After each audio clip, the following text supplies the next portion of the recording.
Good up as that triple. Number 4 is Brad Newley. Number 7, Isaac Humphreys. Number 11, Xavier Rattan Mays. Number 13, McQuatch Knowledge. Number 13, McQuatch Knowledge. Welcome back. Number 15, the Big A, Ariel Hookbody. Number 20, welcome back, D-Bar-O. Number 24, Jordan Sweet. Number 35, David Aguera. And 59, Ray Tucker. Give up for Melbourne United. He's great to be here.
Coming this September, starring great weather, spectacular landscapes, and possibly you. Summer in the NT. Why wait till December? Summer starts early in the Northern Territory. Seek an early summer holiday in the NT. Different in every sense. Hello and welcome to Darwin for the second leg of your Sunday night doubleheader as we get set for a clash between last season's semi-finalists, Melbourne United and the Illawarra Hawks.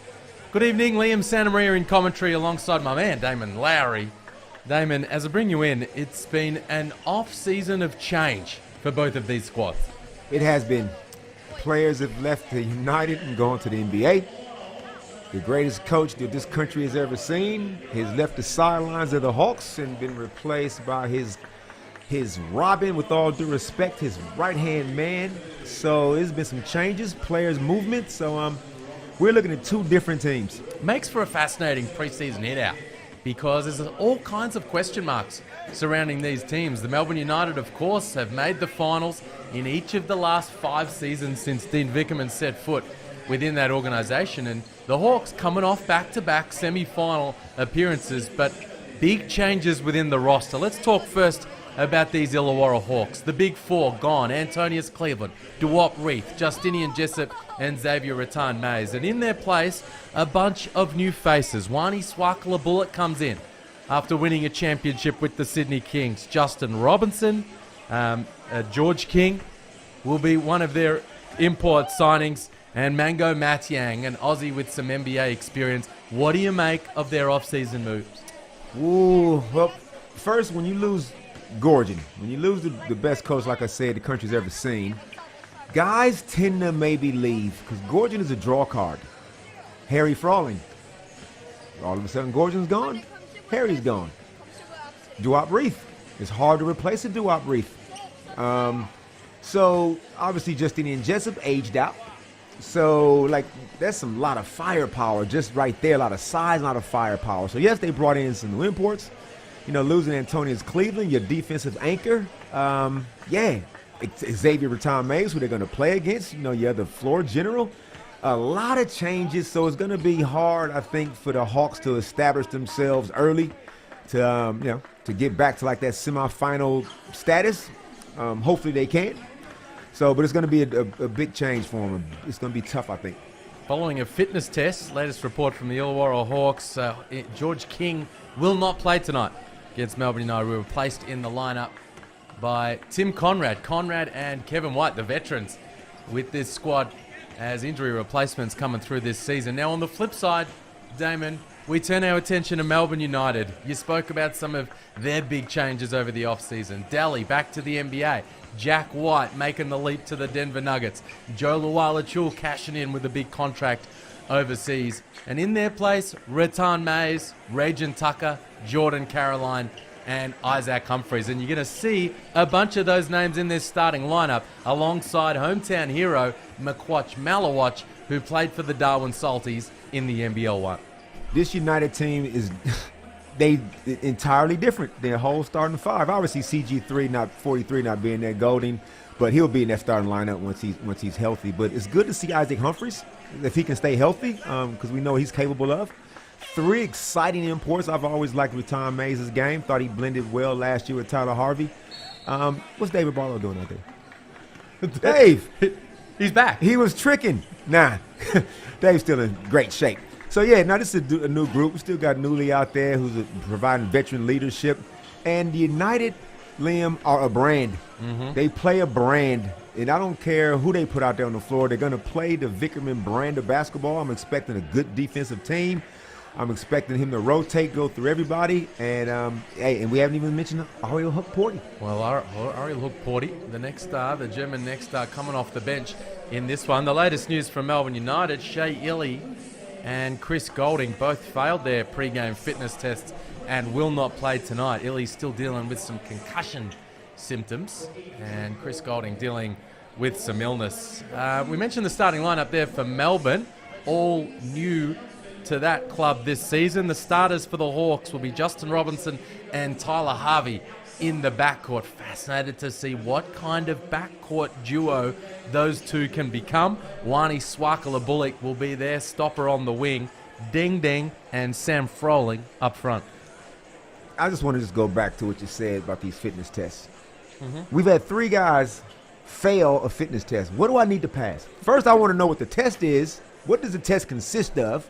Can I study for it? Is a 65 a pass? What do I need? How come I can't play? Anyway, I know they got to protect the players, but you know this kind of stuff, man, it kind of gets to me a little bit. Well, I did wonder with concussion and with illness what the fitness tests would involve. I need details. Neither of those guys will be in uniform. Looking forward to seeing Wani moved across, went from the rival Kings, the championship Kings, down the freeway to the Hawks. And I think he's expecting a big year out of himself. He was obviously a defensive player that can score from time to time, but I think he can do more than what we saw that was needed of him last year. Tyler Harvey, the pathological scorer himself, I thought he was just starting to develop last season, toward the end of the season, a nice balance between scoring and facilitating. Now he has to start over again with the new backcourt mate, so we'll be interested to see how them two mesh. The other guy I'm looking forward to watching tonight is Ray-John Tucker. An absolute highlight waiting to happen for Melbourne United. And he's going to show us some things. Of course, spent some time with Milwaukee, their G League affiliate, the Wisconsin Herd, over the last couple of seasons. And from what we've seen early, certainly from him and in his highlight reels at the NBA Summer League recently in July and then early in preseason, he's going to put some people on some posters. Hearing what Golding was taught, how Golding spoke about him in the preseason, that this guy has got athleticism that is rarely seen. So, we all can't wait. Hopefully, Dean's got some sneaky little backdoor alley-oop lob plays for him in line. But, this might be the most athletic United team we've seen in a while. Can we see that play off the opening tip? Love to. We'll see what they come out of the gate with. I think back to the leaner from Josh Adams in the Blitz last season down in Tassie. Just gave us a big old taste. Yeah. A big, strong taste of what we could expect from him over the course of the season. Would love to see a little bit of that from Ray-John Tucker tonight. And the highlight, McQuai, I don't want to stuff up his name. Give it a go. McQuai Malaquatch. Nowhere near it. All right. Double M? Go for it. Double M. We need to get some footage. Remind yourselves of what he did in NBL 1 when he dunked from half court just about. In this arena. The guy's a high flyer, so hopefully he can get out on the break. They're going to love him in this building if he gets some things done. Illawarra, Melbourne, NBL Blitz, and we are underway. The Hawks controlling possession off the opening tip. Justin Robinson with first possession. Here's Harvey, fun matchup, guarded by Tucker. Rattan Mays against his former team guarding Robinson. That floater's no good. Froling cleans up the mess. Early we see Sam being aggressive. We're going from Harry the previous game to his brother Sam. Both got different skill sets, but both very effective. Swakala-Bullock guarding Rattan Mays. Here's Jordan Caroline. He's a bull down low. Physical, strong, and he finishes at the cup. That mid-range, that mid-sized bully ball. Teams seem to be going a few of those. So if he's going to be a problem like that in the paint, does he require a double team? If he's just going to be ISO like that, it's going to be interesting to see how he gets his buckets. But I like the start. Spent the last few seasons playing in Italy and the G League, Jordan Caroline. And when Melbourne United signed him, I got a message from one of the other coaches around the league saying, I like that guy. I wanted him. He's tough. Froling, he's got 4, and Melbourne United have 2. Robinson's making plays out of the pick and roll, so you got 2 playmaking guards that might free up Tyler a little bit more to be strictly a scorer. Oh, he's bully ball. Caroline comes up short. Here's Robinson. Toes the arc, can't hit in transition, and Tucker takes it the other way. Wants to take Robinson down low, isolated on the block. Robinson plays it tough, but Tucker sticks the fadeaway and he tells Robinson all about it. Well, let's get some early chit-chat going in, fellas. He's a talker. Ray-John Tucker saw that in their early preseason hitouts, and if he's not talking to his opponent. He's talking to the bench. He's talking to the officials. Sometimes he's giving it to his teammates. Does not stop talking. Be interesting to see, too, how X-Man plays against his former team, especially when he's matched up on Tyler. I'm sure he knows some of the little idiosyncrasies, the tricks of the trade that maybe he can use to his advantage. Isn't that nice to see? Isaac Humphries. We missed him on the NBL hardwood after really turning heads first half of the season with Adelaide. Missed most of last season, if not basically all of it. And he's back. Tyler Harvey with an early triple.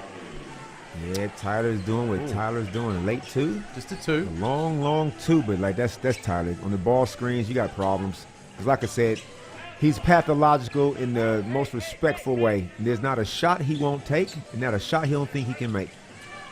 Here's Malawatch. Can't knock that one down.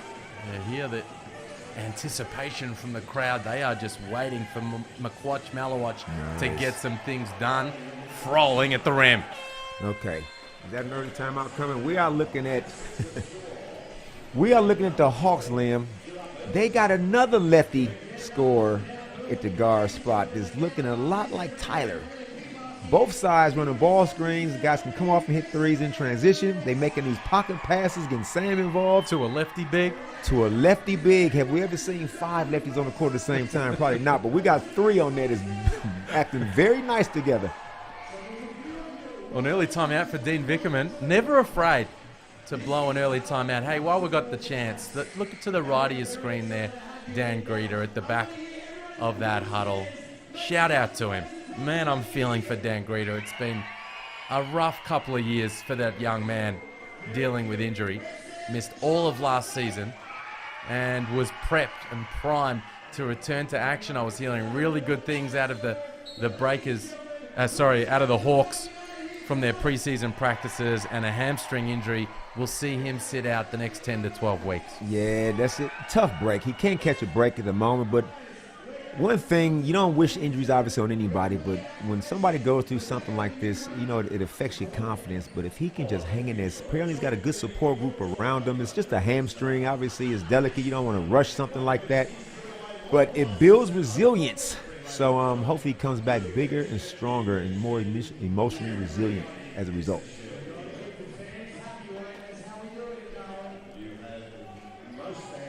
Let's see what kind of response Dean Vickerman gets out of his squad. Wasn't happy with the defense in their early preseason hit out against the Bullets when they got whacked by 30.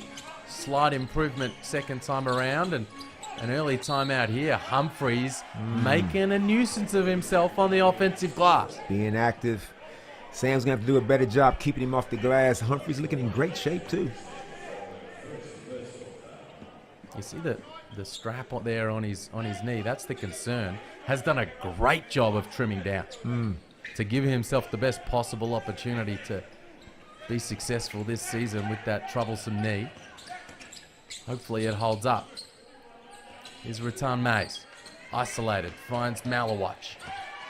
Attacks the gap. Sent away by Frolling. And I think maybe just a tiny little bit of time put back on that shot clock. Malawatch is showing that he can put the ball on the floor and get to the rack. Like, obviously that shot got blocked, but he's just not just a high-flying guy. He's going to put some pressure on the rim. You have to contain him. Shout out Joe Healy in the background there. Fleur McIntyre as well. Joe smashed it at the NBA Summer League this season. And Fleur McIntyre last night. And Jordan Caroline just he looked like Charles Smith underneath the basket. You remember that, the old pit in the New York Knicks? That was awesome yesterday, seeing Fleur get her opportunity. It was awesome. And shout out to Chase Buford, because you know that Greg Popovich tree. Greg would throw himself out of the game so Becky Hammond could coach, and just to give him that opportunity. So it was awesome to see Fleur patrol the sidelines, as you said yesterday. Made history. And I understand it'll be Kevin Lish holding the whiteboard on Wednesday when the Kings next step out. I think it's Wednesday.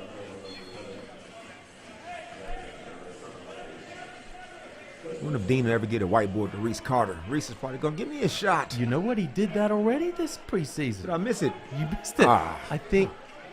Who was it? One of the early hit-outs.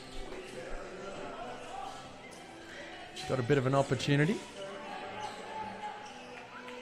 Mango Matiang checked in for the Hawks, as has Alex Madronia. Those two combine right here, and Matiang finishes off the glass. Okay. Haven't seen Matiang play in a long time. Obviously seen him working out, following him on social media, sees him getting himself in the best shape possible. So it'll be interesting to see how he goes playing 5-on-5 basketball again. And he's another guy who has made his return from injury. Great to see him out there on the floor. It's been a rough couple of years for him. Horrible injury, leg injury sustained in Europe. Long road to recovery, and the Hawks are going to need him to be big for them this season. Yeah, he got some shoes to fill in Duop Reith. Duop was that menace on both ends of the floor. So I don't think he's a scorer that Duop is, but he's going to have to be able to contribute, finish around the rim, be that rim protector on defense, and just hold up his end. Here's Kevin White checked in. Kev. Signing for the Hawks. Back with the Hawks as Matiang catches down low, gets himself to the free throw line. Set your screen, roll, finish around the rim. That's all the Hawks are asking him to do. Nothing special. Probably not going to have a lot of just strict post-up plays ran for him, but if he can finish around the rim like that on a pick-and-roll situation, it'd be benefit. What chance Matiang is wearing his warm-up top under his jersey? Have we seen that before? Nah, and I don't think that trend's going to take off neither. Is that what we're looking at? How hot does it have to be in a city to not wear something like that under your singlet? Can we give a shout out to the iAthletic who have done these new singlets? You like the look of them? I like them. We're not far from the factory, the iAthletic factory they be with Simon Kahn, Jesse Caspers. Not far from the home of the jerseys. There are some good-looking jerseys across the league this season. Really like what the Taipans put on display last night. The snakeskin look they've put together. There's Tyler Harvey. Lefty floater's no good. And Rattan Mays pulls it off the rim. Ariel Porty's checked in. What do you think of Ariel coming off the bench for his second season? He can't get the start nod this year. He's still going to play half the game, so it's probably not that big of a deal. But are you surprised that he's not starting? Not really. It's the preseason and mixing up the lineups. I think he'll start when push comes to shove and Melbourne roll out in the opening round. Rattan Mays finds Zach Triplett, and the DP kisses it off the glass. Good to see Zach back. Another year under his belt. And Dean is very generous with minutes with everybody playing, so I wouldn't be surprised if Zach got into the rotation to a better degree than last year. Great activity from Jordan Caroline, forces the turnover, and Porty draws the foul down low. Porty looks like he's dropped a few kegs. More streamlined. Mm-hmm. David Aquera checks in. Fully contracted player for Melbourne this season, and Tim Conrad, Illawarra's nominated replacement player. Timmy. Out there on the floor, offensive foul on Hook Porty. Timmy Conrad is the Michael Corleone of the NBL. Just when I thought I was out, they pull me back in. Designated sniper Timmy. I'll tell you what, if he's the Michael Corleone, Dave Barlow's on cue. Part of the family. There is Conrad, catch and shoot from long range. Barlow, 16 days that man was retired for. Had a retirement party and everything. Got to give back the gifts. Last week on NBL Overtime, we honored his career, and this week we'll be celebrating his return. Great champion of the game, great team guy, ultimate professional, keeps himself in great shape, good locker room presence. Justin Robinson can't finish at the rim. Aquera takes it away. It's a 5-point lead to the Hawks. 6 minutes into this one.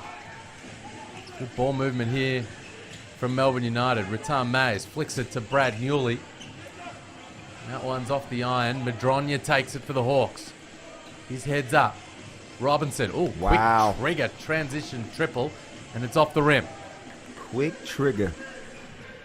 You know what? Like I said, him and Tyler, there's going to be some shots they're going to take. It's going to have you scratching your head, but it's going to be some days when them shots are dropping and you're not going to know what to do with them. Rattan Mays loses the D from the handoff with Porty, and Matiang called for the foul underneath.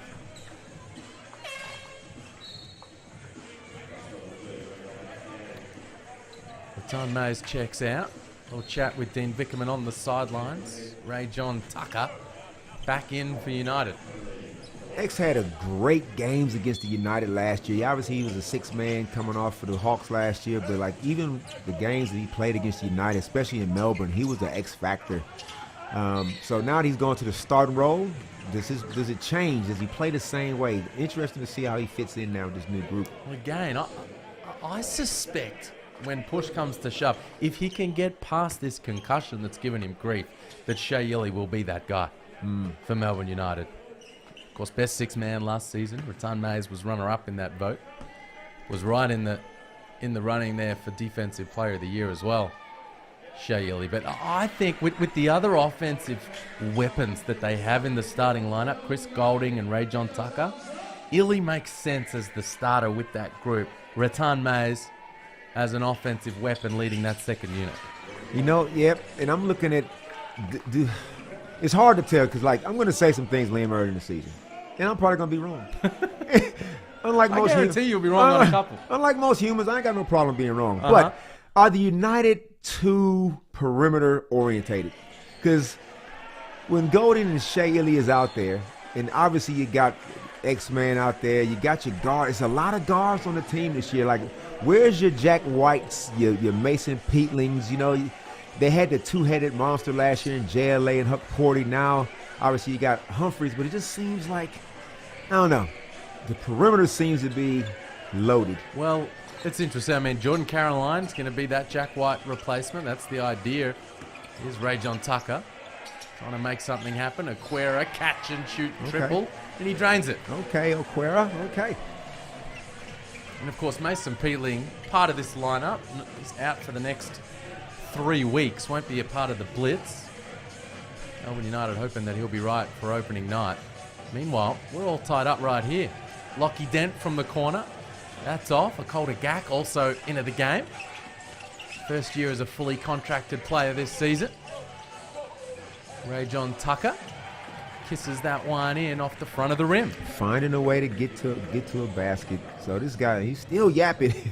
He's going to be a problem. He could be the emotional, vocal leader. Look at Timmy. Do I need a preseason? No, just let me just flare out here and shoot threes. Automatic. That's what he does. He's so quick. And he's so confident. He's got that high release. Always a threat. You've got to stay close to Conrad. Newley tries to punish the D for slipping under. Hook Porty called for the foul underneath.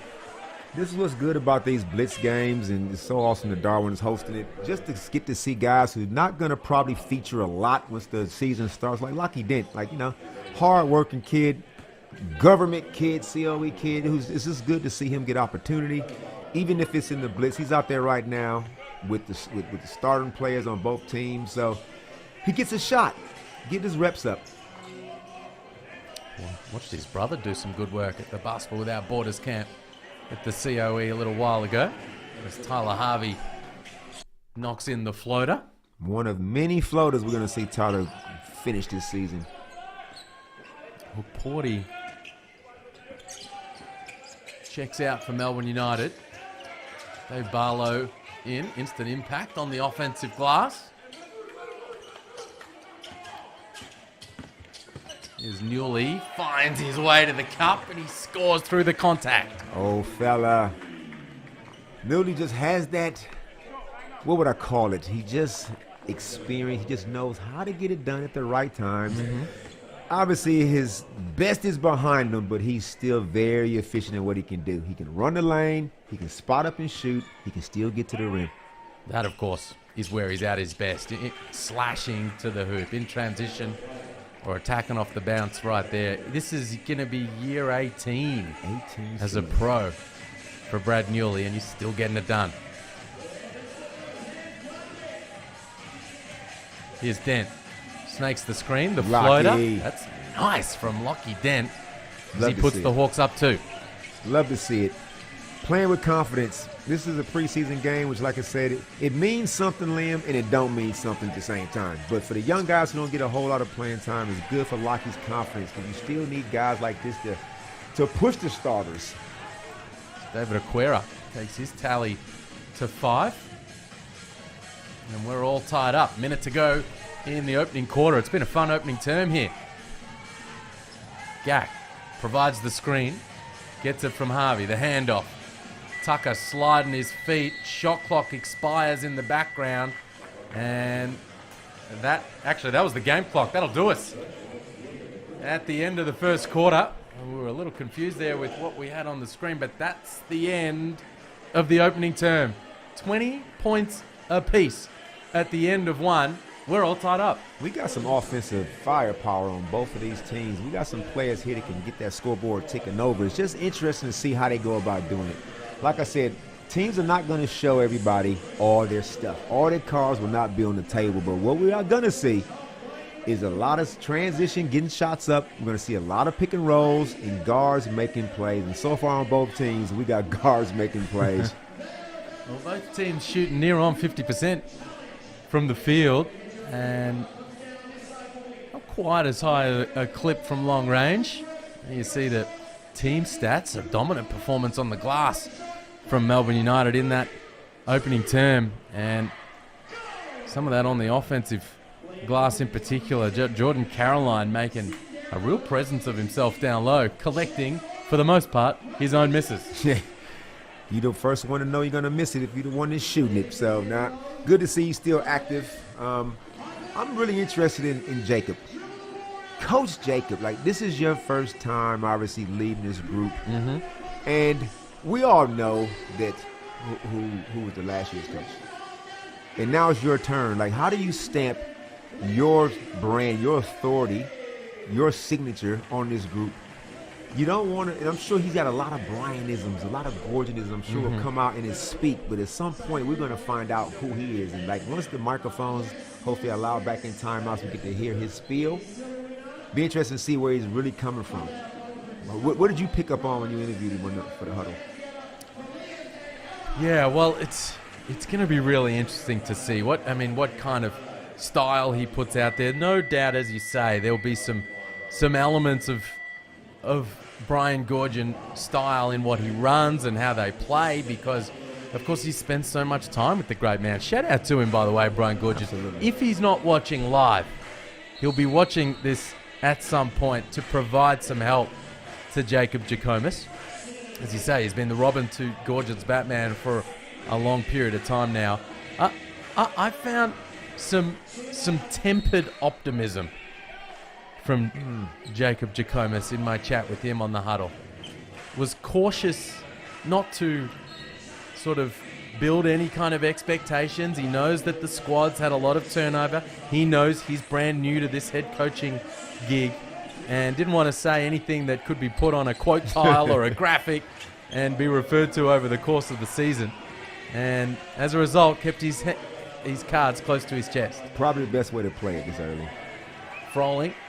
An early second quarter bucket as the Hawks push in transition. And Brian made sure that Sam was signed before that season finished last year. He had to lock him in, because whether he knew he was leaving at the time, but just having a guy like Sam, is hard to replace the content of that kind of size and skill set. So it's good to see Sam still there. There's Tucker putting pressure on the defense. And he's going to get a bit of a generous continuation call, I would have thought. He's going to get to the free throw line. And I'm going to go out on a limb, Corey, and say this man right here, Ray John Tucker, will lead the league in free throw attempts this season. He's that aggressive attacking the basket, isn't he? Yeah, early call, but we got to make these early calls, Liam. We got to make them. But he's already shown that he is committed to getting to the rack. So if the referees are on board, He very well could lead the league in free throw shooting. I already can tell in a quarter and 34 seconds that this United team is a little looser, I think, the way they playing offensively. I felt they was more methodical last year. And that's probably because Delhi was that's just the kind of point guard he is. I'm going to make sure everybody's getting involved, and, you know, it's going to be control the tempo kind of thing. Whereas now I think with these new imports they brought in, we might see some quicker triggered shots, some little bit looser play. Not that that's a bad thing, but just a different offensive style. Because even in that huddle podcast you had with Dean, he spoke about how the balance between defensive unit and offensive unit. So I think this year might lean more towards the offensive side. This man, Justin Robinson's going to be a stud in this league as well. Plays college ball at Virginia Tech. And over the last couple of seasons, Damon spent time with the Washington Wizards, OKC, Milwaukee, Sacramento, Detroit, operating right there on that NBA fringe. Don't know if you want to be hanging around the Washington Wizards too much, but still good NBA experience for him. And, you know, hey, as that bucket goes down from three, it's nice to see two scoring guards being able to play together, Justin Robinson and Tyler, because sometimes you get kind of roped into thinking I need one point guard, pass guy, and I need a scoring guard. Well, you know what? You can have two scoring guards, and these two lefties are going to be giving teams headaches the way they play. That's going to be key for this team. How well do those two coexist? They go 0 for 2 combined from long range on that possession. Here's Tucker. Series of handoffs from Melbourne United. Pull up Jimmy there from Malawatch is off, and Sam Froling rebounds for the Hawks. Here's Harvey. Trivia question for you, Liam. Hit me. Brad Newley passes the ball to David Barlow. Have two older guys ever passed the ball to each other the same?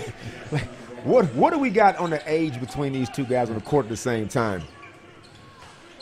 Oh, wow. 18 seasons for Newley. How many for Barlow?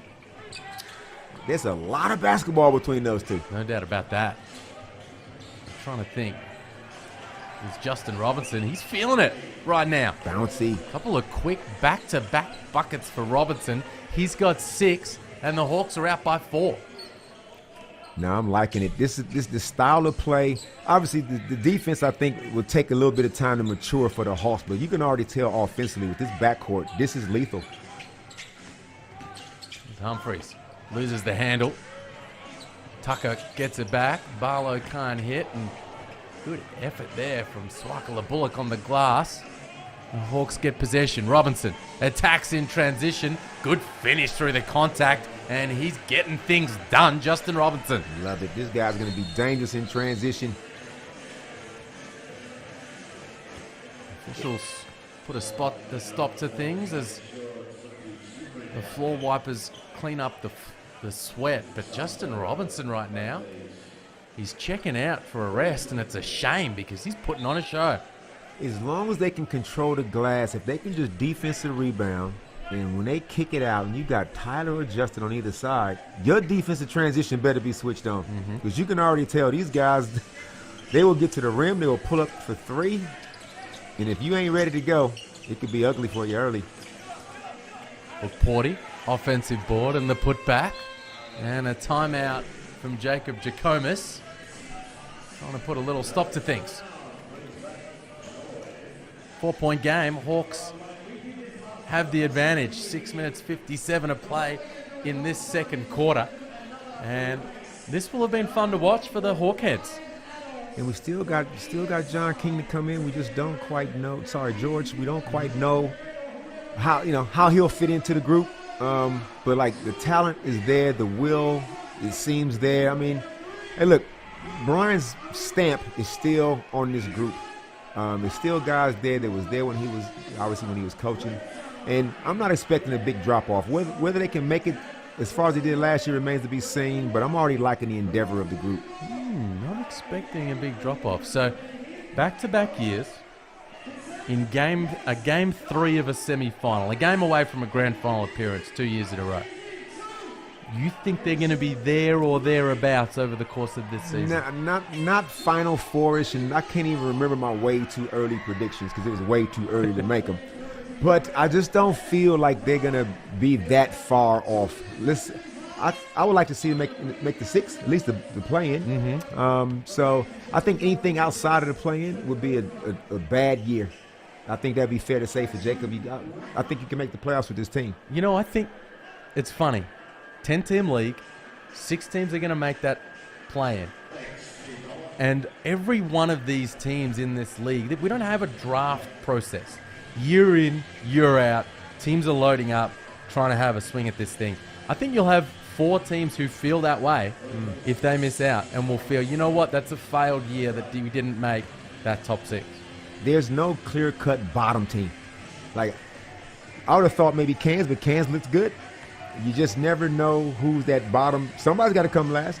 I don't know who that's gonna be, but it's gonna be very competitive. Mango Matiang, a little late to set that step-up screen. He's called for the offensive foul.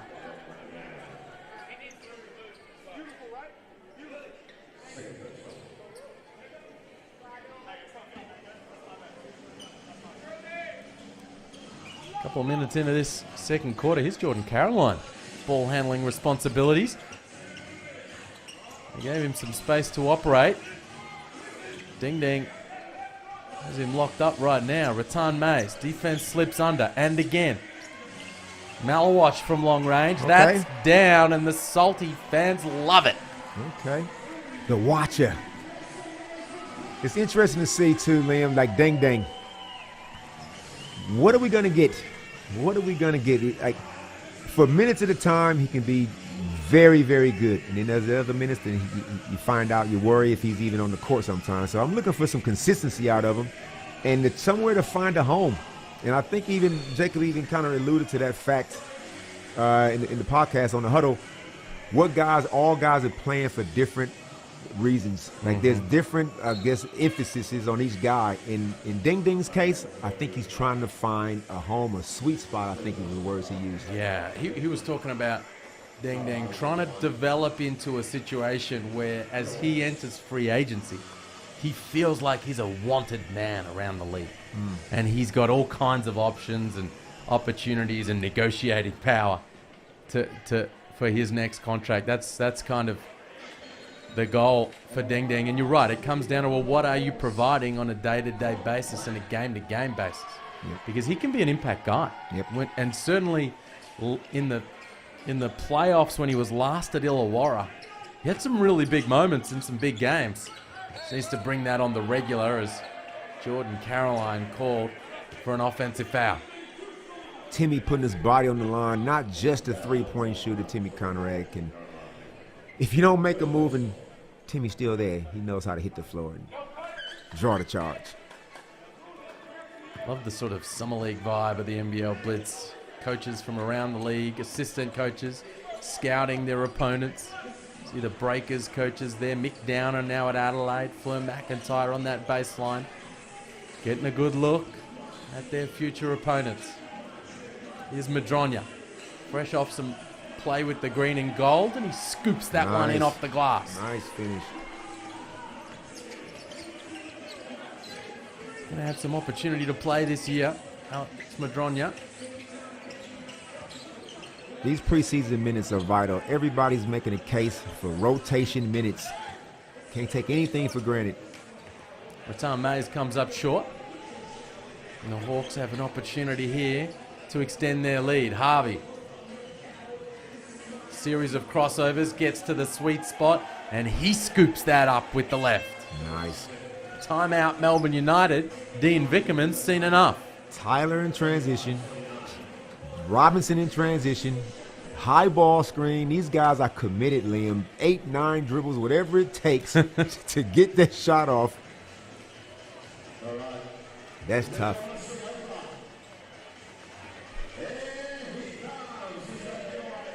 That's a 6-point lead for Illawarra. They have come out firing here in this second term. It's been 15-9, the Hawks, since quarter time, as they've built themselves this lead. Justin Robinson and Sam Froling with 8 apiece. Tyler Harvey has 7. The leading scorers for the Hawks. And meanwhile, Ray John Tucker leading Melbourne United with 8. It's pretty safe to say teams all say they're pretty much the same thing on defense. 20 points a quarter. You don't want you to score 20. Keep them in the teams. Yep. Well, the first quarter, both teams scored 20. Now you look up and, the Hawks have held United to 9 at the 5-minute mark. So they're probably thinking they're on pace. Well, on the flip side, United have already given up 15 points. So defensively, like I said, it's going to take a while for teams to get sorted out defensively. First game and all that, early days. But they all got their defensive KPIs, and these timeouts are one, for rest because the humidity factor, I'm sure, but also to reinforce these defensive rules and getting them right.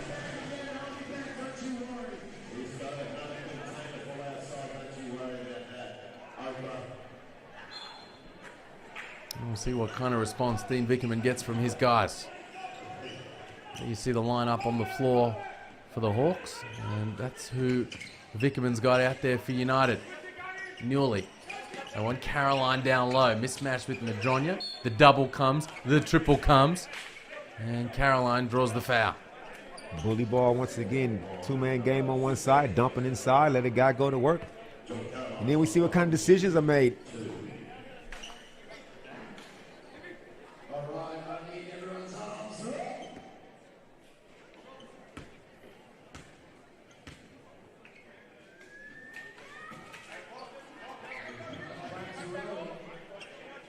Going to need to be an impact guy for this squad this season, Jordan Caroline.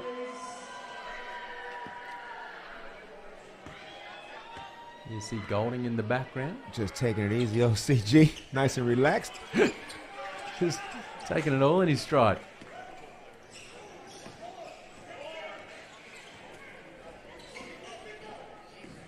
Here's Robinson back out there. Matt Yang on the offensive glass. High pick and roll, horn set for Robinson. Comes off, gets into the paint, just creates havoc. And Mango with the follow-up. Here's Malawatch looking to make a play. The pull-up, the mid-range, and that's down. Malawatch having a nice little first half. He's got 5 now. Matt Yang can't finish. Malawatch pulls it down for United. Double drag screen for Ratam Mays. He's got the switch here, the mismatch with Conrad. Gets to his sweet spot in the lane, but he can't finish over the top. Couldn't get the bucket on his old teammate. Up. Catch and shoot triple. Robinson for 3. Defensive transition is at an all-time high against this team, Liam. You got 2 prolific scoring guards who are not shy. As soon as they cross half court, they're dangerous. Here's Robinson looking to make this a double-digit lead. Draws the foul. It's the 4th team foul on United. The Hawks will take it on the side. Justin Robinson, there's a pep in his step. Yeah. He's lively. He's like the up-tempo game. This style of play suits a scoring guard, and when you got another one, like I said before, Harvey on the other side, your defense has got to be switched on. So it's free throws the rest of the way for the Hawks. Putting some good pressure on the defense in this second quarter. Kevin White, Lockie Dent into the game. And here is Dent. Sets up Froling, and the floater just rims out for Froling.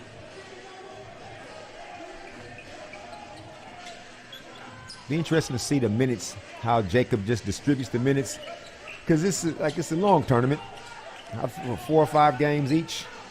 So you don't want to run guys into the ground, but you also got to give guys plenty of time to like I say, play off some of that preseason rust. But it's good to see him giving Lockie Dent these last 3.5 minutes of this quarter, getting Kevin White out there. You got to rest guys. It's going to be a long season. It's going to be a battle of attrition for a lot of teams. And like I say, you don't want to show teams too much.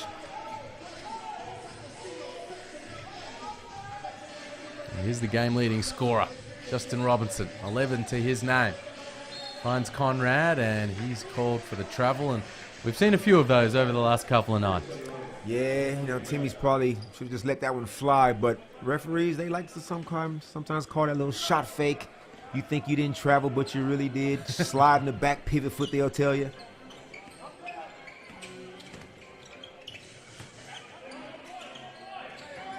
Here's Ratan Mays, finds Aquera.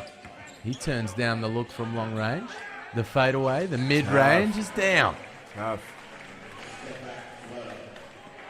Timmy's probably going to get attacked a lot when he's on the floor on the defensive end, but as long as he can make it a contested shot, you can live with it. Here's Robinson, nice pass to Froling.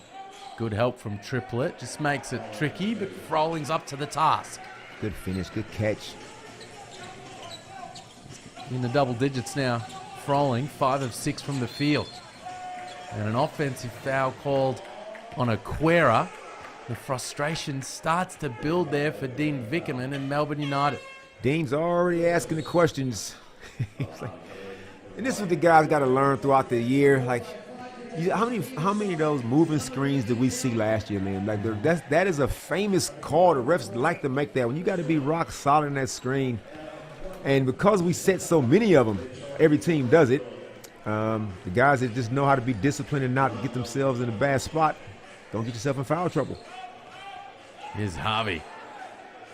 Quick cut, quick trigger, quick bucket from long range. Yeah, that play stayed in there. That was just in last year coming off that same action.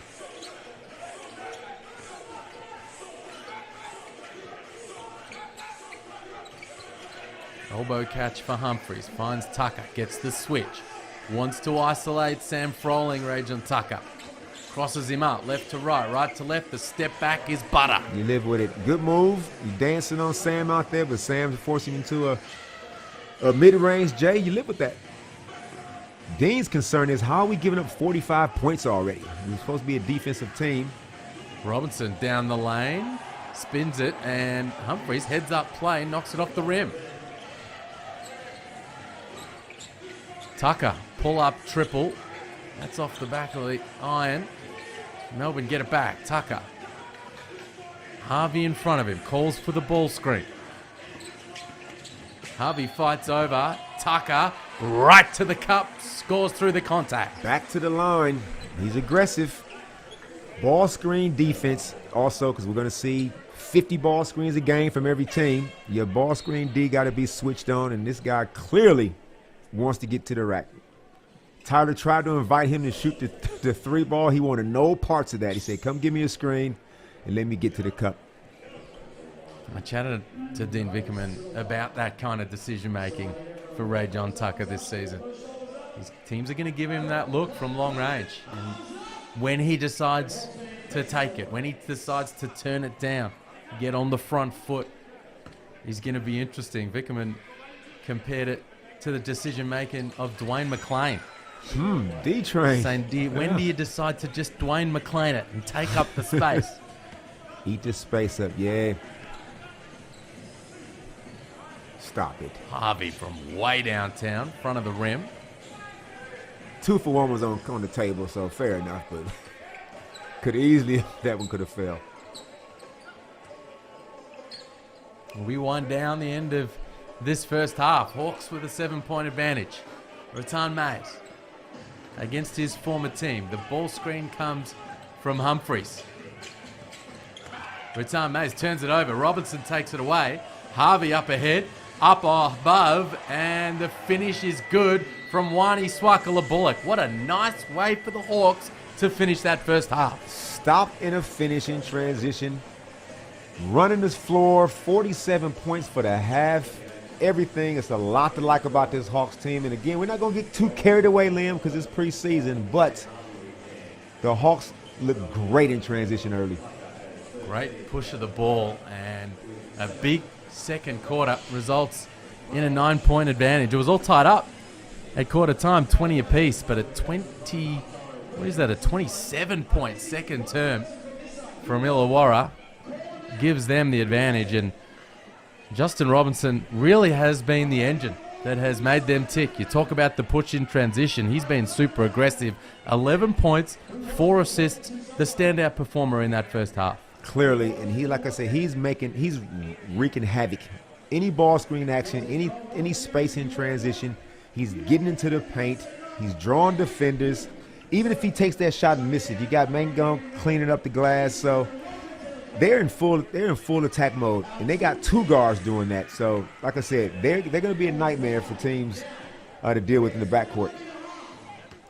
It was catch and shoot triple from Tim Conrad, but you're going to see a fair bit of Robinson, a fair bit of Harvey, and a fair bit of Sam Froling in some of these first half highlights. There's the catch and shoot triple from Tucker, but Robinson, 11 points. Harvey and Froling also in double digits. A combined 31 from what I think is really going to be Illawarra's big three over the course of this season. Absolutely. And over time, Wani Swakalabuk, he will be a factor too with he'll chip in. They'll get chip in points from other areas, but those three guys right there, you're looking at probably 60 points a night between the three of them.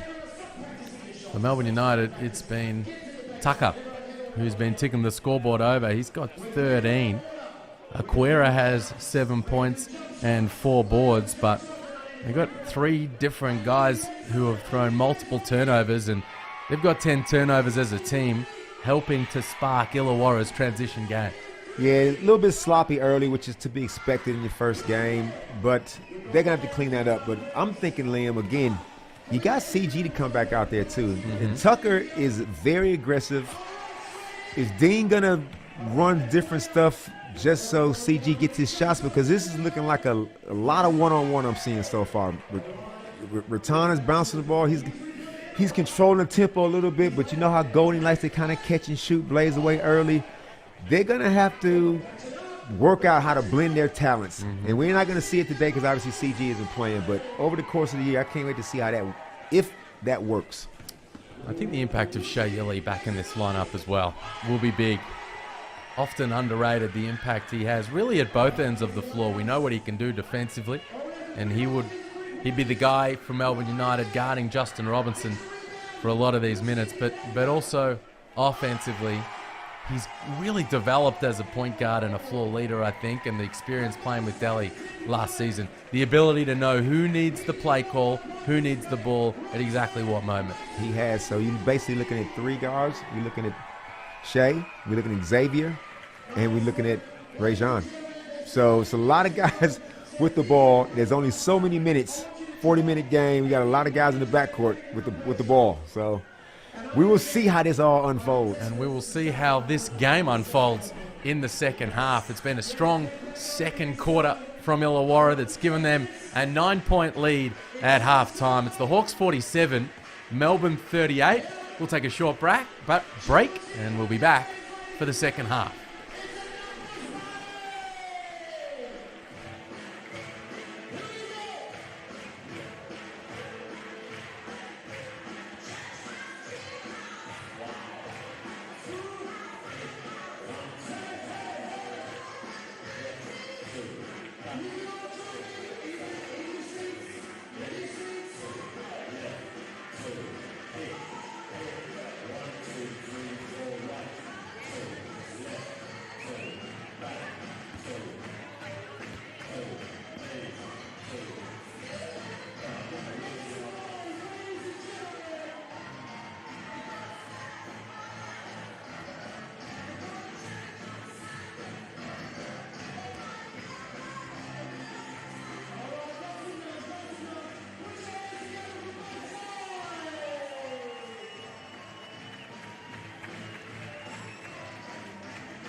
Welcome back to Darwin. Second half not far away. Illawarra Hawks leading Melbourne United by 9. As both these teams get their NBL Blitz campaigns underway. And Corey, put yourself in the shoes of Dean Vickerman. Sorry, Corey, I did it again. Drink. Damon. There's a drinking game apparently. That's unbelievable. Put yourself, Damon, in the shoes of Dean Vickerman. Right. In that Melbourne United locker room at halftime. It's pre-season. Yep. But he wouldn't have been happy with some of the effort from his squad, especially in defensive transition in that first half. What would he have been telling his group? Do you guys know who I am? Do you know what we stand for here in the Melbourne United? Listen here, fellas. Like, we had this conversation early. We are a defensive team. Yes, you got offensive abilities, and yes, we will put those on display. But damn it, you got to D up. Get back on defense. And he's got to stamp that his authority on this. It's a new group, Liam. He don't have his soldiers out there. He ain't got Jack White out there. He ain't got Deli out there. This is a new kind of a group.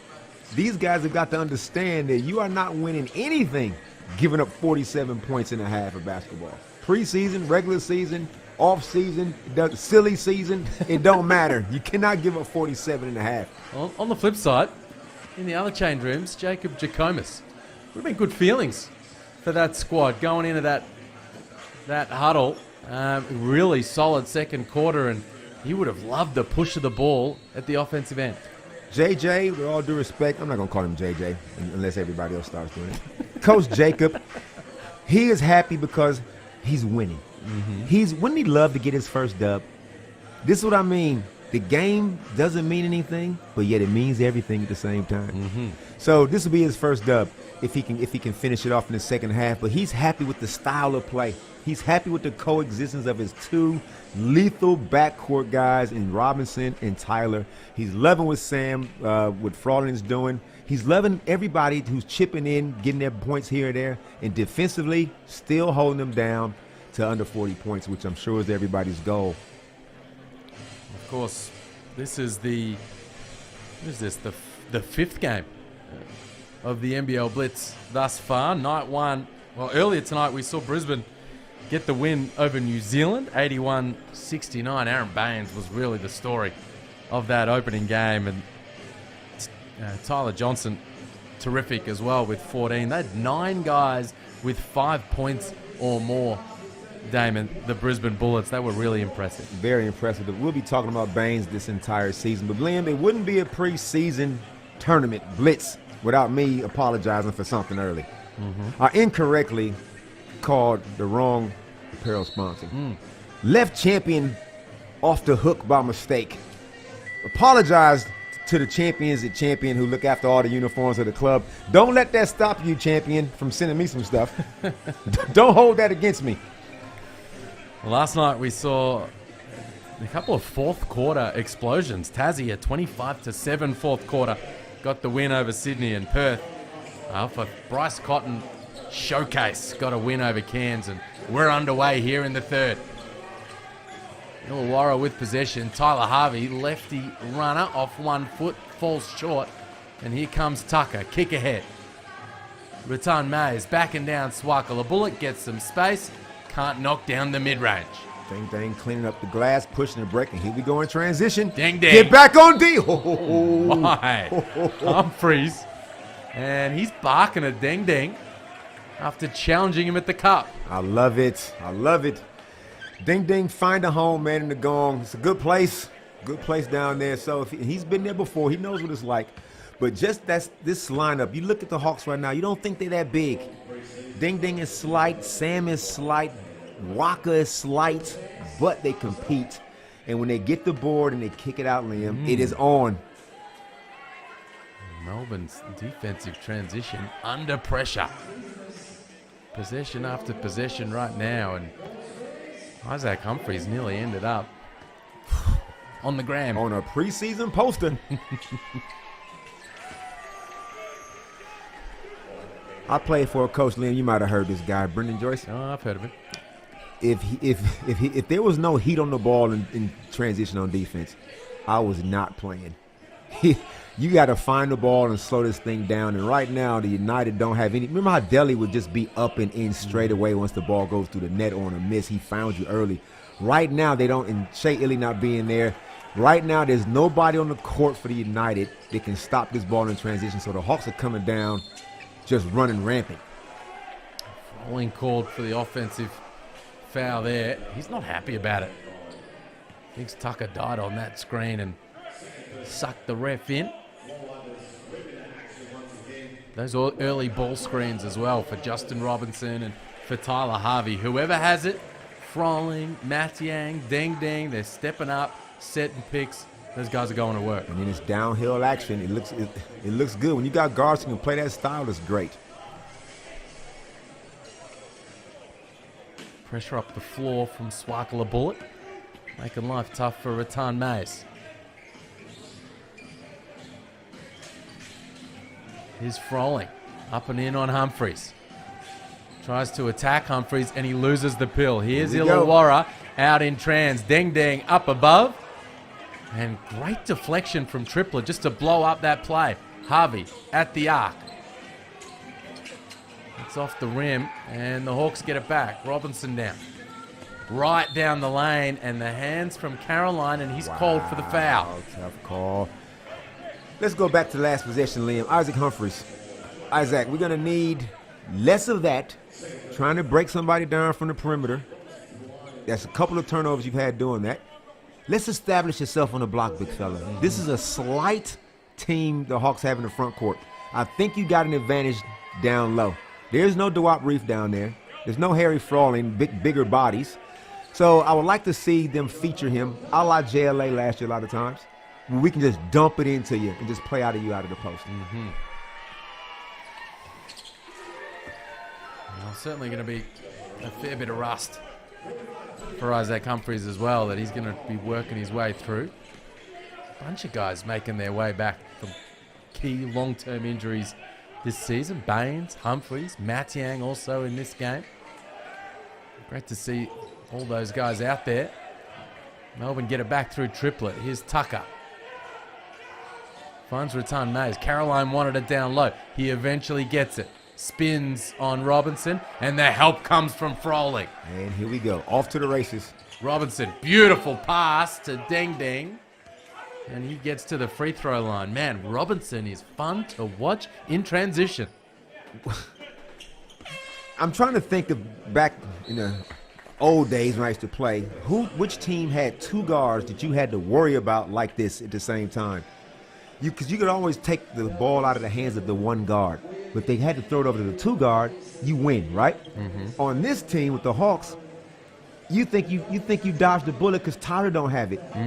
You got a bigger problem when Justin's got it. So you almost need two guards to come up to slow them guys down, and no team. Well, this team obviously don't have it right now.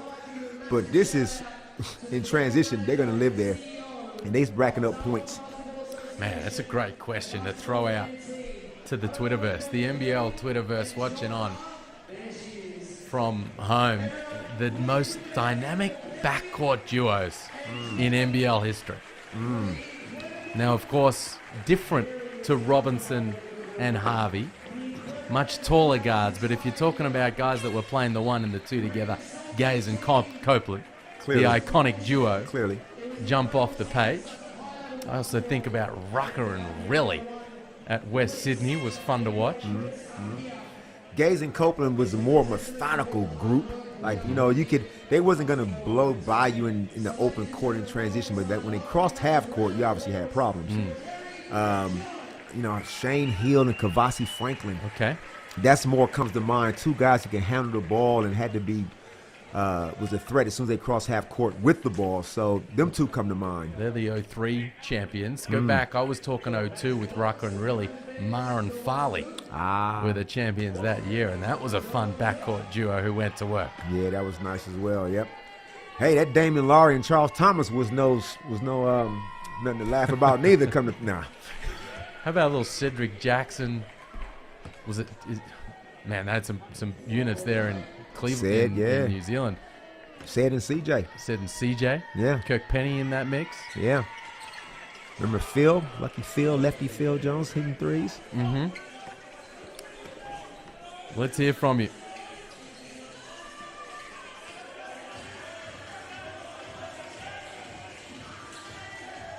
It's Jordan Caroline from long range. The kick out three, no good. Humphreys called for the foul, and the Hawks will take it. Up 13. Illawarra. A couple of minutes into this third quarter, and they're looking to extend that advantage. Yeah, United are looking like they struggling to score. They're trying to find an offensive identity, and like I said, it's hard. They're missing some key guys at the moment. But this group that's out there, they're all professional basketball players, and they have to figure it out. Here's one from Andrew Bratby, Bruton and Ebby Ara, Bullets 07. Ebby was a problem. I remember Ebby. One of the greatest teams in NBL history. Record holders for the longest streak in it all time as Sam Froling finishes at the cup. The Hawks are getting everything they want, and United on the other end are struggling. Possessions like this, that's a shot, Liam, that you have to make, because now this is what happens. Well, they are just ramming it down your throat here, the Hawks. Harvey, Travel. that's a travel, dragged the pivot foot.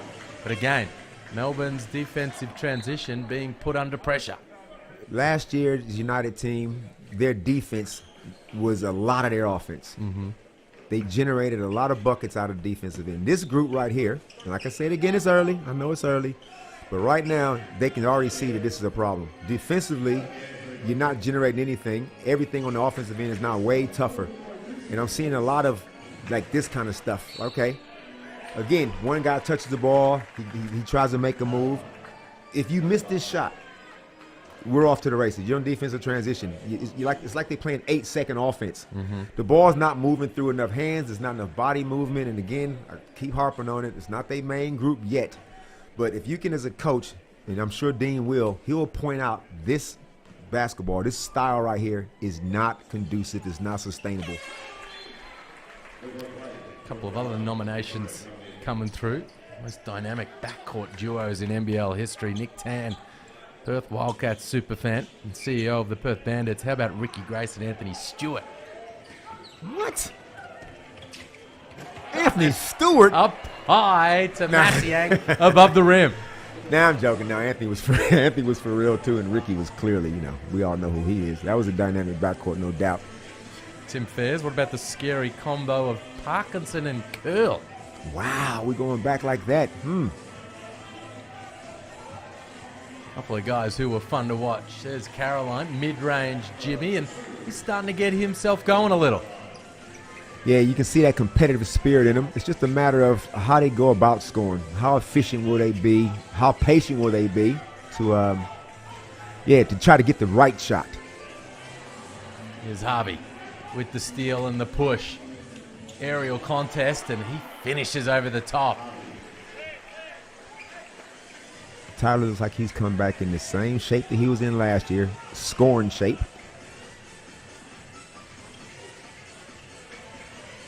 He's looked really good tonight. Caroline trying to force it in the paint. Kick out, Tucker. And big, strong finish from Tucker, and he goes to the line for the bonus. Back to the line.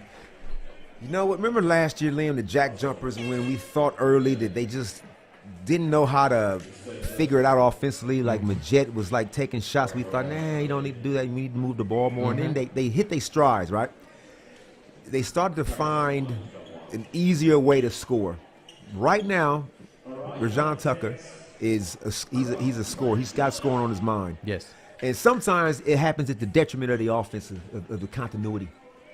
Over time, I'm sure he will figure out in his spots when the ball is moved around, when the defense has had to shift a few times, when then he attacks and he's not having three guys staring at him, he will be a more efficient scorer, I think. But right now we're seeing what he's capable of, but it'll just have to get cleaner as the season goes on.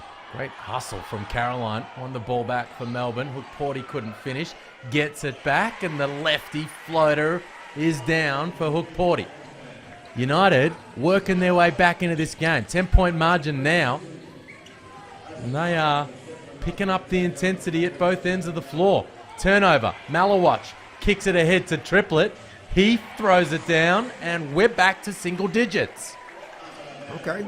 Life. Defensive life. Everything changes. Another stop here. Whoa. Wild shot from Matiang. And Melbourne on the attack. Tucker, pressure on the D. Travel results as he runs out of airspace. It's hard to take a shot and hit the top of the backboard.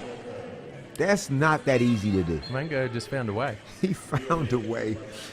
Lucky didn't cost him on the other end because Tucker went down there and turned it over. But the Hawks have now lost their way a little bit offensively. I'm surprised that the timeout probably isn't that far away from Jacob.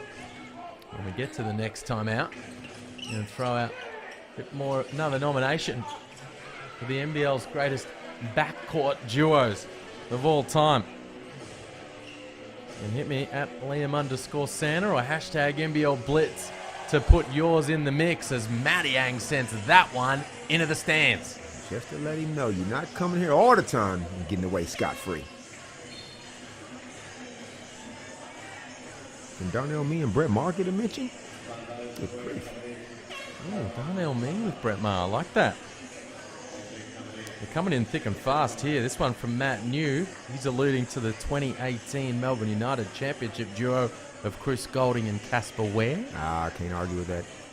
Can't argue with that, too. What about this one? You'll enjoy this from Gravy at the Red Tongan. Hubbard and Overton. Wow. What is that, 1992? Greg old mother Hawks? Hubbard? Wow. Something tells me maybe Gravy might have been front and center at the snake pit watching some of those two go to work.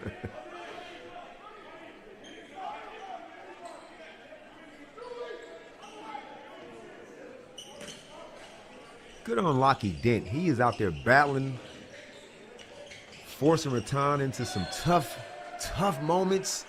He's earning his little minutes. This is where you earn the trust of a coach. Did a good job shooting the gap there. Dent sliding under, staying in front of Rattan Mays, and the turnover results. 8-point lead to the Hawks. They just need a bit of a settling basket here, Illawarra. As Melbourne are starting to feel themselves a little. Is Harvey the man to provide it? Step back, mid-range. It's off the front of the rim. Madronya cleans up the mess. Liam, have you heard of a fitness called defensive fitness? Talk to me. Teams need to be able to sustain defense for long periods of time. You need to be defensively fit. The Melbourne United early on, they have a little defensive spurt for a couple of minutes. Can they sustain it for 7-8 minutes a quarter? That's the hard part. A lot of teams are offensively fit, but are not defensively fit. And right now, I think the United defensive fitness needs a little bit of work, but it's early days. Here's Ding Ding. Finds your man, Lockie Dent. Kick out to Madronya. And that doesn't go down. So, chance for Melbourne to cut this thing back to 8 once again. Maybe 7 if they can connect from long range. Here's Hook Porty. Oops, Harvey caught him by surprise, took his cookies, and sent away by Malawatch. They did not give up on the play. The watcher. The hometown hero provides for the crowd, but Ding Ding sits him back down. And then you relax and give up you get the block shot on one end, then you give up the trail three-pointer.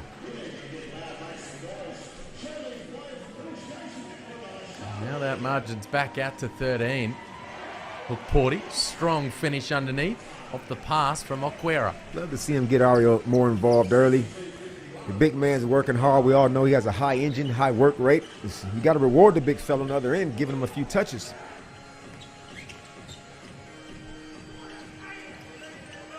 Nice play from the Hawks. Dent underneath, and they're going to count that bucket.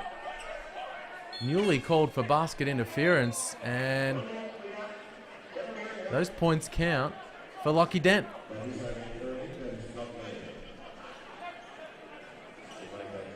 Love to see a replay on that. Did he come up through the net? Because obviously you can knock the ball off the ring. He's not happy about it. Brad Newley, Dave Barlow, veteran experience and leadership, bringing everyone back together. A couple more nominations. What we got? Most dynamic.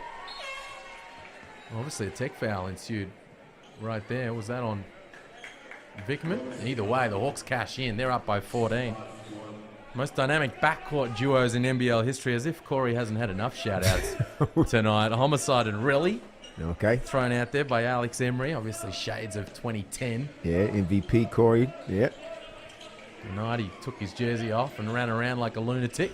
A couple more to get into in a moment. Here's Malawatch. He's feeling good. Can't hit there. Robinson back into the game. Look at the havoc. Oh, Turnover. No. The Hawks get it back. Good hustle from Deng Deng. Madronya. Hawks pull it out. They want to play through Robinson.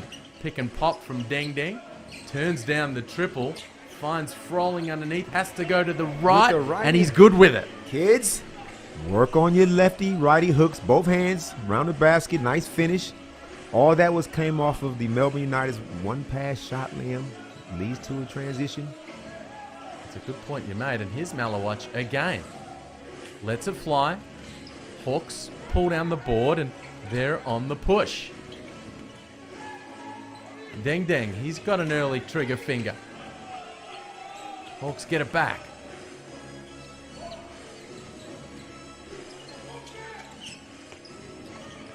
Deng Deng gets another look at it, and that's down. Big bucket from Deng Deng, and all of a sudden, Illawarra out by 19. In an easy way that they're doing it too. Justin Robinson is a nightmare in the pick and roll situation. United is just offensively undisciplined in this early stage of the season. Watch again, Damon. Some ill-advised shots at the wrong time, leading to the Hawks getting out in transition, blowing this lead out again. That's 3 times in almost as many possessions. Malawatch has launched it from range, and Melbourne have come up short. That's going to put them out by 21. It doesn't go down. Clock expiring in the background. Newley's off target, and oh my, the Hawks close that quarter out with a plum. Illawarra 70, Melbourne United 51 with a quarter to play. Dean, is early. It starts early. It starts early, trying to get a team to understand the right way to play at the right time, Liam. Early days again. That's the last time I'm going to say that. But right now, the United are all over the shop offensively. Ill-advised shots at the wrong times, leading the defensive transition by the Hawks, which is where they want to do. I'm thinking if I'm playing against the Hawks, I need to control the tempo. I want to control the foul count. I got to get the ball inside, draw some fouls, slow things down, because this team wants to get out and run. And you don't have the firepower or the offensive discipline to be able to stay with them. I don't think you have the pathological scores. Without Golden out there on the floor, you don't have the scores that can match these spurts that the Hawks can go on offensively. So I'm not surprised by this league, considering, like I say, the two styles of teams at the moment. It's the Hawks' big 3 leading the way for Illawarra. Froling, Robinson, and Harvey have combined for 30. What is that? 39. 39 of their 70 points, and everybody else getting involved a little bit. Deng Deng's been good. 9 points, 4 boards, 3 assists, and I've enjoyed the contributions of Alex Madronya as well. There you see the equal game-leading rebounder. 4 points, 6 boards, a couple of dimes, a steal, and a block for Madronya off the bench. A little bit of everything. He's active on both ends of the floor. Good things happen when you get yourself involved. You don't have to run plays for him, but he's not going to sit in the corner and just wait for his turn. He's injecting himself into the game, imposing his will on the game, Liam. A couple of outstanding chip-ins coming through for the most dynamic backcourt duos in NBL history, as we check out some of the highlights and what was put on display in that third quarter. This one from Julian O'Brien, who bleeds purple and gold at the moment. How about Carfino and Keogh, or Carfino and Morrissey? He just wants a little Sydney Kings flavour in there. Okay, that's it. Morrissey? Tim? Ben? Which one? Come on. But but I will pay Mr. Magic Steve Carfino and Damian Key. I will pay them too. Okay. Good buckets. What about this from Jessica Sandhu, diehard Perth Wildcats fan? One we missed by a couple of years that would have been special. So we're getting into the sort of fantasy land here. Bruton and Grace, but I like what she finished off with here. You choose which Bruton. Look, we got CJ in a couple of teams, don't we? We got CJ the Kings, CJ the Breakers. I mean, yeah. And of course, Cal Senior in that mix as well, and he's in the mix there at the Blitz. These guys playing for the Loggins Bruton Cup, and there he is on the baseline in the red top and the white cap, the legend, Cal Bruton, OAM. We're underway here in the fourth quarter. Melbourne came up empty their first possession. Here's Justin Robinson. That's down, and Illawarra continue to roll. This guy is real good, man. Every time he has the ball in any kind of action, good things seem to happen. Whether the shot goes in or not, they are getting good quality shots out of all the things he's doing out of pick and roll, playing out of transition. Well, he's been the outstanding performer in this game, no doubt about it. He's 2 dimes off a double-double. 14 and 8 are his numbers right now. Wide And here he is with the mid-range. Can't hit there. Pulls down the board, draws the foul, and Illawarra will get it back. Dean is looking for something early. He's trying to find a group that's going to contest and defend. And it's already early days, but he's like, I don't know who this group is just yet. And what are we going to do, not play? We have a game. Even though we don't have our 2 guys, we can't not play. But so you guys out there on the floor, you need to step up. And right now, it's just not happening. And what do you keep saying? You don't want to keep, belaboring the point, but defensively, this will not get it done. There is no other way to say it. I'll tell you what is getting done. The conversation about the most dynamic backcourt duos in NBL history. I'm going to go rapid fire here. Come on. This one from Simon Thomas, Michael Johnson, and Ian Davies. What? Shout out the Newcastle Falcons. This one from Nathan Watts, Damian Martin and Bryce Cotton, of course. Oh, that's no. 3-time championship backcourt duo. Matt New, Darnell Mee, and Robert Rose, circa 96 Cannons. Wow. I almost forgot Rob was at Canberra. Wait a minute. Darnell played at Canberra? Nah, I don't. I dispute that. Alex Emery chiming in again. Can we go back to Lucas and Perry, Smythe and McGeechan?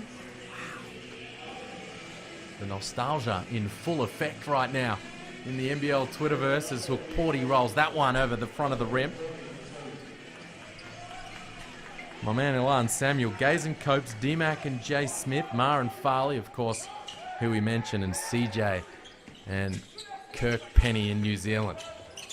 Here's Will Hickey underneath. Swakala Bullock from the corner. That's no good, and Barlow takes it. It's a 19-point lead to the Hawks. The Hawks, like I said, they're getting what they want. They've got now on the floor. Good to see Hickey out there, get him some run.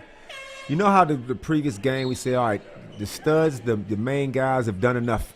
You got a 19-point lead with 7:43 to go. Mm-hmm. I've seen enough from Jacob, from my main guns. Have a rest. We got another game in a couple of days. Let's just take it easy. Let's give everybody else some run, get some reps up. We got a 19-point lead. We've got done what we wanted to get done. So from here on out for the Hawks, it's just a matter of this. Let's just keep playing. Nobody get hurt. Well, United, on the other hand, you guys got some issues, and you might as well address them right now. Barlow, turnaround jumper. Much needed bucket for United. And the margin's at 17.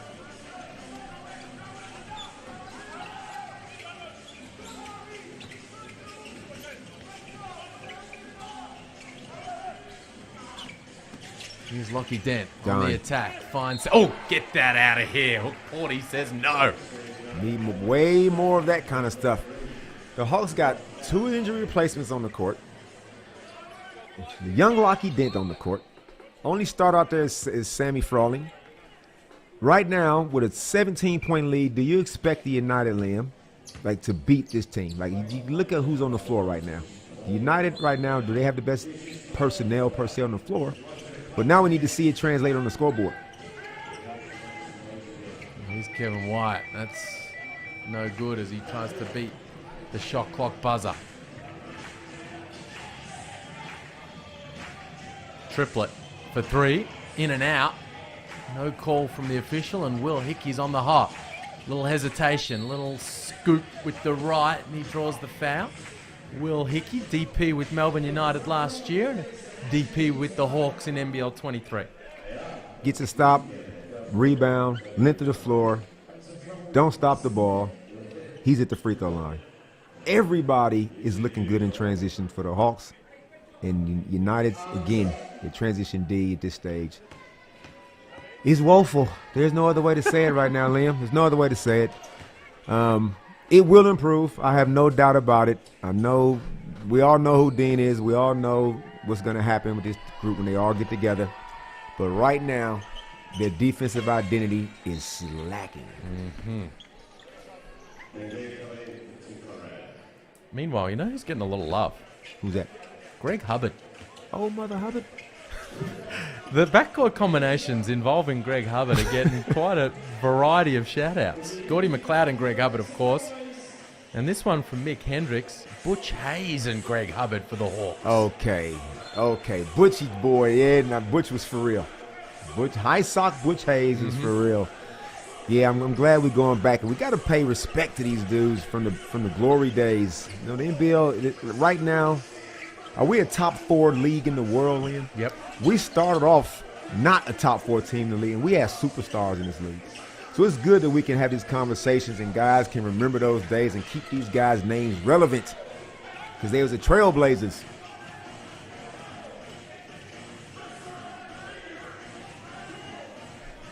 Ball flying around for Melbourne United. Triplet. Finds Dave Barlow, lets it fly. Can't knock it down. An 18-point lead for Illawarra. Geez, the Hawkheads they'll be loving this. Tyler Harvey described this group the other day as the underdogs of NBL 23. So he sees and he hears and he recognizes that the expectations aren't necessarily there for the Hawks this season externally. They're keen to come out there and get some things done. You know how the Jack Jumpers have established the culture of the state of Tasmania? Wollongong, Illawarra Hawks, that region is blue collar. And this team, as long as this team competes, yes, there will be flashy moments, obviously, because your backcourt is extremely flashy, extremely talented. But as a competitive unit, the Hawks are never going to be that team that you think are the favorites of anything. They're going to always kind of have that underdog tag. And they embrace it. So what? Call us whatever you want. We're going to compete on every possession. We know who we are as a team. I'm liking what I'm seeing early. Whether they can duplicate this throughout the year, I've seen enough today to suggest they are on the right track. Here's Caroline. Good hands from Dent. Takes it away. And the Hawks looking to attack once again. Good hands in response from Newley. Nadiang. Hands from Hook Porty. And Melbourne United take it. Tucker. Good. That's a professional foul from Kev White. And he cops a backhander from Tucker for his trouble. Yeah. Tucker's a little frustrated, let one fly because he knew he was going to get the foul. But you look at who United's got on the floor right now. You got Twin Porch, you got Huck Porty. Dean is like, some guys have deserved a rest in this preseason game. Robinson, Tyler, you guys have earned your rest. You United guys, you're not coming out the game. You got to stay out there and make amends for what we've seen so far today.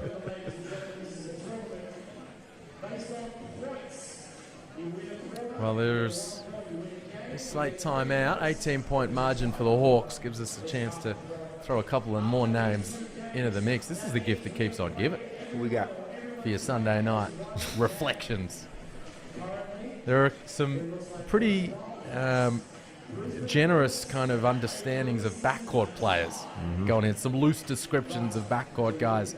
Graham Robinson throws out Darnell Mee and Kevin Brooks. Does that qualify for you? Great duo. Great duo, but I wouldn't say backcourt KB. Similar here from Jason at Jace Korn, James Ennis and Jermaine Beal. Again, Ennis I wouldn't really call. You know who didn't get a mention? Even though Anthony Stewart got a mention? Talk to me. Aaron Trahair. Aaron Trahair, Cairns Taipans, Aaron Trahair. West Sydney, I believe. Is Aaron Trahair there? We're talking Aaron Trahair Perth, way back 1995 against the Houston Rockets. Yeah. Yeah. That's early Aaron Trahair. Yeah, but Trahair, yeah. He was, what a talented junior Aaron Trahair was coming through. Yes, he was. I like this one too from Nick Tan, Mike Mitchell and Andre Lafleur. And this one actually, as Porty knocks down the Jimmy, this one probably takes the cake, to be honest. Ben Fitzsimmons, Al Green, and Leroy Loggins. Okay. We'll shut it down right there. It's done. We'll shut it down It's right over. there. Vince Carter's given the it's That's over. it. Let's go home. That's it. I love that. What's that? West Adelaide Bearcats? Early 80s. We talking about Al dropping 70. That's outstanding stuff. Yeah, we'll finish it there.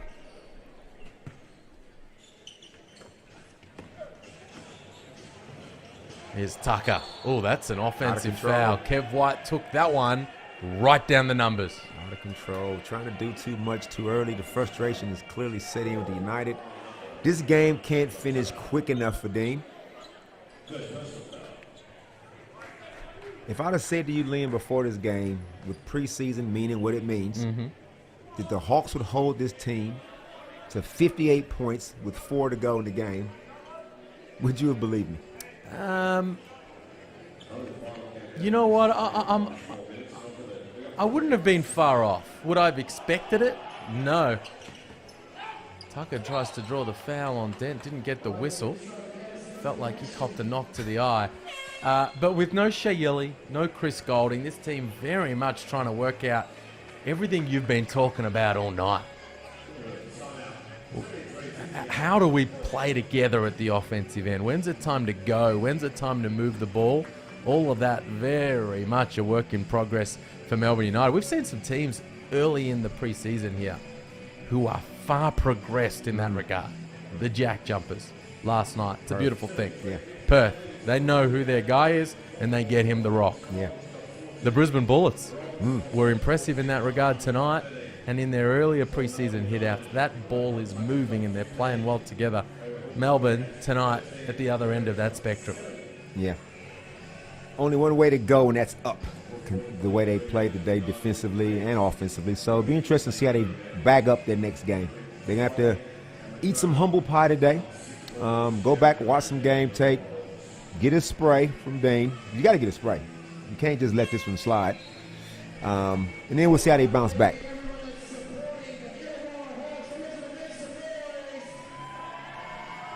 I know we said we were going to shut it down, Damon. Is it back? Is Dave Barlow back? Dave Barlow's always back.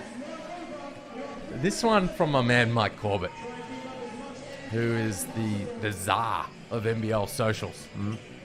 It's a great nomination.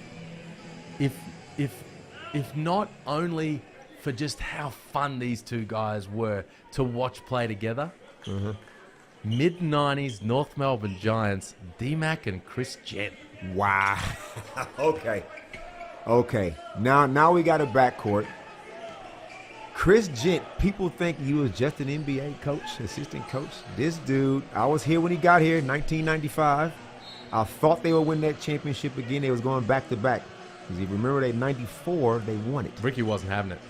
Ricky was not having it, but that Chris Gent, could he get buckets? That lefty jumper was as sweet as they come. And D-Mac, a young D-Mac who was skating. You talk about in transition, full court, dropping dimes left, right, and center. Defensively, D-Mac was a nightmare on defense because you would think when he was away from you that you were safe. That's when you was at most at threat. You get by him, if you were to get by him, now he's behind you chasing, you always was like, oh no.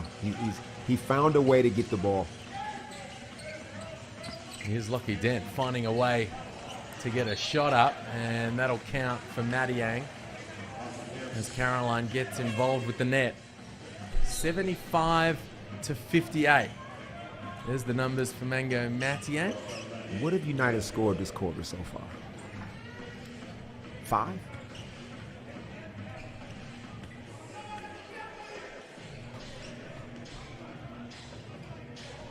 Seven. Yeah, it's ain't good. Turned up their defense a little bit. It's only been 5 from the Hawks as it's all dried up at both ends of the floor.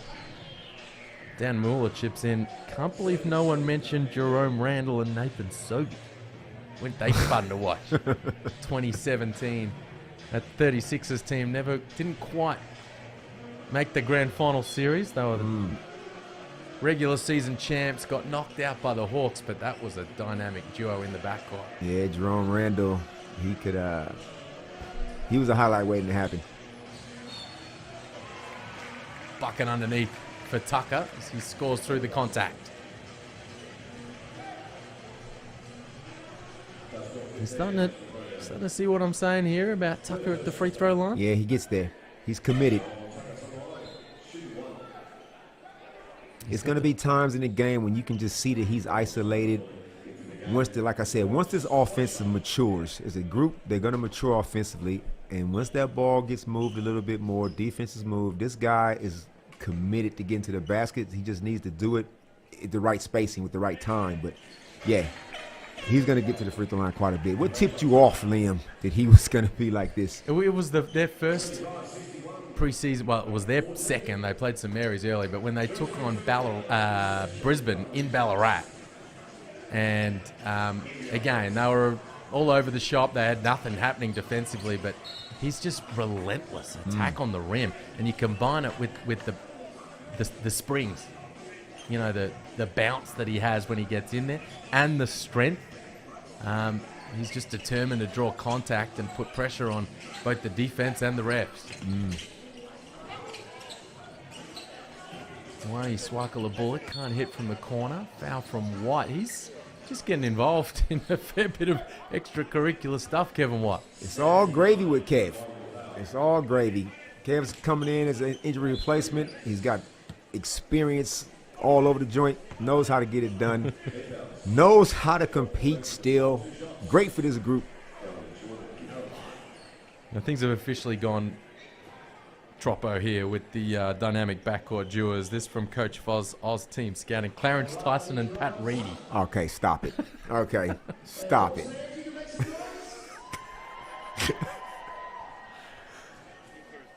Lefty Clarence Thomas, good player. Obviously, Patty Reedy, very, very good player at Townsville and North Melbourne. Chip in here from Steve DeLay. My young fella Coop just asked, how about Delhi and Chris Golding? It's a pretty damn good backcourt. They were a good backcourt. Yes, they were a very good backcourt. Couldn't get over the hump. Just couldn't get it done. But obviously, NBA, Delhi, Australian bronze medal, Delhi, Golding bronze medalist, great backcourt. But do we need to go back to the original premise? What started this whole thing? The combustible, the pathological scorn of Robinson and Tyler Harvey in transition. And so do you think, when all is said and done in NBL 23, you think this Hawks team's going to be better than most people expect? Yes. You hope? And I know there's a little bit of bias that it just kind of flows in there naturally from time to time about the Hawks. You hope that they're in the mix there for that play-in tournament of the top six. When all is said and done at the end of NBL 23, do you think we'll think of this backcourt as in the kind of echelon of the folks we're talking about here tonight? If they can obviously make the playoffs, and to make the playoffs, those two guys are going to have to be who they were today. And I think they will be, because you can just tell the style of play. This style is not going to change. Now, to get into that upper echelon that we're talking, those backcourts, it'd be nice if you was around, if you was together for a couple of years at least. At least a couple of years. You know, we hate to see a flash in the pan. Can you bag it up a couple of times? So who knows if Tyler Harvey makes Australia his home. You know, who knows? Robinson could end up in the NBA. So we might not see these two again. But for right now, we better appreciate it. Kev with the triple. Yeah, we better appreciate these two dudes right now, because this is some lethal backcourt play, and I'm here for it. Tucker finds Newley underneath. He gets fouled. And the bench is starting to get emptied here. That three-point hit from Kevin White makes it a 16-point margin. A quick 4 fouls for White just while he's been out there. And Will Hickey, Akolda Gak, come in to help close this one out. What do you think about Swaka's game today? Well, it's not unusual to see Swaka play a good load of minutes and not necessarily light up the scoreboard, but he's out there to play a role, move the ball, be a reliable defensive presence, and the Hawks have done good things at the defensive end, and he's been a good part of that. I like Swaka because he doesn't take anything off the table. Like, there will be days and games that he will have his outbursts from time to time. It's not going to be every single game because they got weapons. They got a big three, so to speak. But he's going to play his role. He's going to be impactful on defense. He's going to be that extra glue guy that moves the ball, takes his opportunities when they're there. He will not shoot you in the foot, whereas United players at this stage, they kind of can't get out of each other's way at the moment. But I like Ronnie. I like what he brings. He's got some stability about him, which I like. Great pass underneath, found Froling, and he just lost the handle. So he's like, what am I still doing out here? So I got 14 and 7, a couple of dimes and a couple of blocks, and I'm ready for a rest. Lucky Dent heads to the score table. Tucker trying again to get himself to the free throw line, and he can't believe he's not getting a call. It's basketball party on the bench for the Hawks. Hawks are up and about 1-0. Preseason means nothing and everything at the same time. Of course, you mentioned the win for Jacob Jackomas. Of course, he did get that one win last season. That's right, yeah. When he stepped in and the United took the reins at John Cain Arena.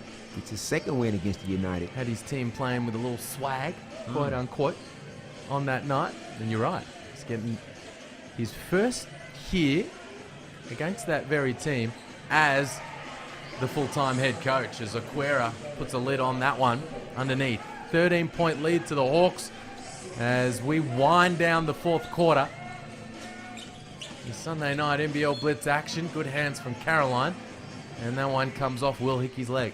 Jacob, I'm sure, will play it down. He'll be wrapped with his first win, but he knows he's not here to just win a preseason game. He's here to establish a whole new culture, a team of his own. He's here to establish that. And so far, this group, they've seemed to have bought in. And it'll evolve throughout the year. They'll have their ups and downs like everybody, but their ups will be really up. And like today is a good start. You can build momentum off of a game like this. Oh, Madronya. Okay. A little something special as he goes down the lane. A nice night from Madronya. Tucker, he's got a 20-point night now. The game-leading scorer. Hey. Bodies all over the place. The last thing we need with 23 seconds to go. Okay, comes over the top, but Caroline gets himself to the free throw line.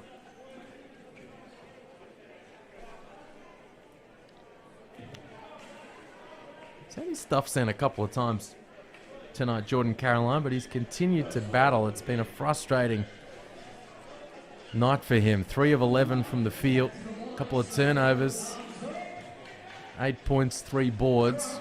Tries to find his feet on the NBL hardwood. Yeah, the endeavor is there. You can tell. It's just a matter of just having it mature in the right way. So it just takes time. You know, get new imports to come out here. They want to play well. They want to impress. They want to stamp their authority on the game. And when it's not going their way, they can press a little hard instead of taking a step back. You kind of learn that out over time. But it'll be conversations had in the locker room, conversations had with Golden and those guys, just to kind of let them know patience is needed.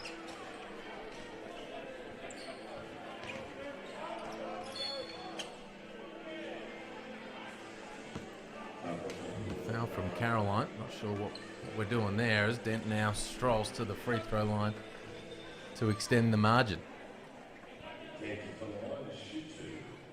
Just a little thing like that. 23 seconds ago. Let's get out of here. Let's just get out of here. What are you pressing up for?